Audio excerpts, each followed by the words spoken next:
Why revolutions always replace one elite with another. Throughout history, revolutions have promised the same thing: an end to oppression. The fall of corrupt rulers. Power returned to the people. Crowds gather. Statues fall. Palaces are stormed. Flags are burned. New symbols appear. New chants echo through streets. For a brief moment, it feels like history has changed direction, as if the past has been broken, as if the future has been reset. Then slowly something familiar returns. A new group rises. A new hierarchy forms. A new elite takes control. This pattern has repeated so consistently that it forces an uncomfortable question. Why do revolutions almost always replace one elite with another? To understand this, we must separate ideals from structure. Revolutions are driven by ideas. Societies are held together by systems. Ideas can spread quickly. They move through crowds. They travel through words, anger, hope, and belief. Systems do not move quickly. They are built over decades, sometimes centuries. You can tear down a ruler in days. You cannot dismantle a society in the same way. Revolutions rarely fail because of bad intentions. They fail because intentions do not govern systems. Anger can mobilize millions. It cannot coordinate complexity. Every functioning society depends on coordination. Food distribution, security. Law enforcement, taxation. Trade, infrastructure, information. The crowd knows what it rejects. It rarely agrees on what replaces it. These systems do not vanish when a revolution succeeds. They remain. Someone must operate them. Someone must decide who eats first, who enforces rules, who controls borders, who manages currency, who resolves disputes. During upheaval, speed matters more than consent. Those who move fastest shape outcomes. Power does not disappear. It relocates. When a revolution begins, it is usually fueled by widespread dissatisfaction. Economic inequality grows. Political access shrinks. Institutions lose credibility. Corruption becomes visible. Trust collapses. People feel ignored. They feel exploited. They feel powerless. Shared frustration creates unity. Shared anger creates momentum. But unity against an enemy is not the same as unity about a future. Destroying is easier than organizing. Once the old elite is removed, a vacuum appears. Decisions still need to be made. Food still needs to move. Borders still need protection. Money still needs management. Conflicts still need resolution. Power fills gaps immediately. Vacuum does not last. Chaos creates urgency. Urgency rewards organization. The masses overthrow. Minorities organize. Those best positioned to act are not the masses. They are the ones with access. Access to information. Access to networks. Access to weapons. Access to experience. Revolution rewards discipline. Discipline rewards hierarchy. They understand the systems because they already worked within them, or around them, or above them. The ability to say no to chaos becomes authority. This is how a new elite emerges. Not always through conspiracy, often through necessity. Revolutionary leaders may begin with sincere intentions. Many truly believe they represent the people, but leadership itself creates distance. Coordination creates leverage. Leverage creates authority. Authority creates hierarchy. Those who control supply control stability.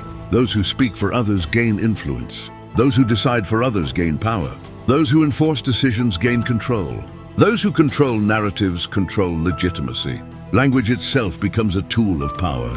Over time, temporary roles become permanent positions. Positions become titles. Titles become institutions. Institutions become self-protecting. Revolutions change symbols faster than incentives. Incentives shape behavior long after slogans fade. History repeats this pattern relentlessly. The French Revolution abolished monarchy. It promised equality. It promised liberty. It promised fraternity. What followed was not flat equality. It was a reshuffling of power.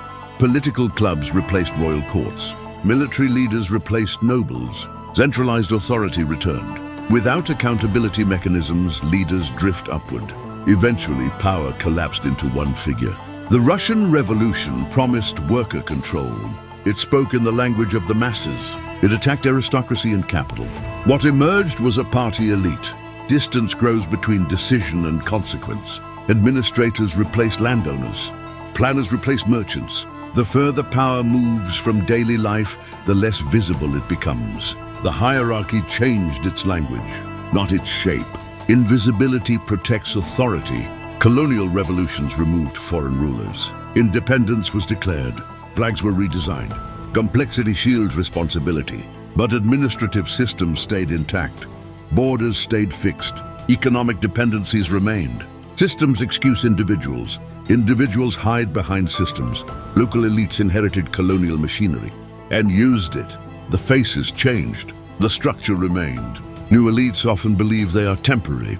This happens because elites are not only defined by wealth. Temporary power rarely relinquishes itself.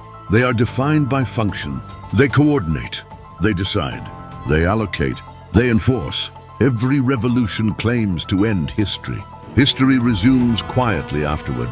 Modern societies require specialization. The promise of equality collides with the need for coordination.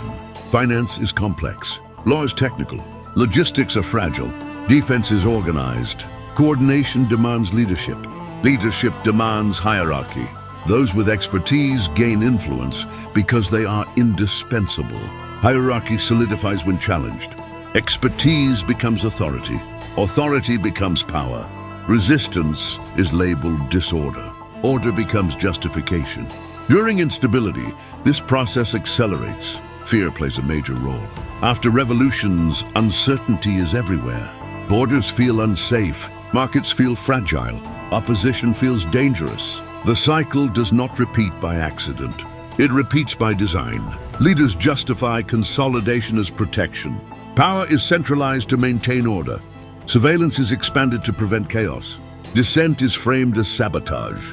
Emergency measures become habits. Habits become norms. Norms become permanent. Power concentrates again. Over time, the new leadership develops its own interests. Preserving order becomes priority. Maintaining legitimacy becomes necessity. Protecting position becomes instinct. Criticism begins to look like threat. Opposition becomes betrayal. Institutions built to protect the revolution begin to protect those in charge. This is not unique to any ideology, left or right, religious or secular, nationalist or globalist. The pattern is structural. The public often realizes this slowly. At first, change feels real. Symbols are different. Language is different. Promises feel sincere. Later, continuity becomes obvious. Privileges reappear. Access narrows. Decision-making moves upward. The words still speak of the people, but power flows in familiar directions. Revolutions struggle because elites are not just individuals. They are roles. As long as societies require coordination at scale, influence concentrates. Eliminating elites requires redesigning systems, not replacing faces. Without structural change, hierarchy regenerates. This does not mean revolutions are meaningless. They can break stagnation. They can expand rights. They can remove abusive rulers. But they rarely eliminate hierarchy. They rearrange it. The deepest changes in history came not from replacing rulers. They came from changing rules. Who can vote? Who can own property? Who controls information? Who has access to opportunity?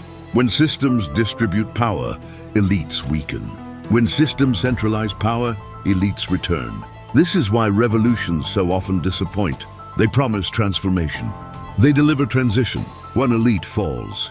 Another takes its place, not because people forget their ideals, but because power, once concentrated, tends to remain concentrated. Until that reality is addressed, history continues forward in the same shape, even when it changes direction. That is why revolutions almost always replace one elite with another.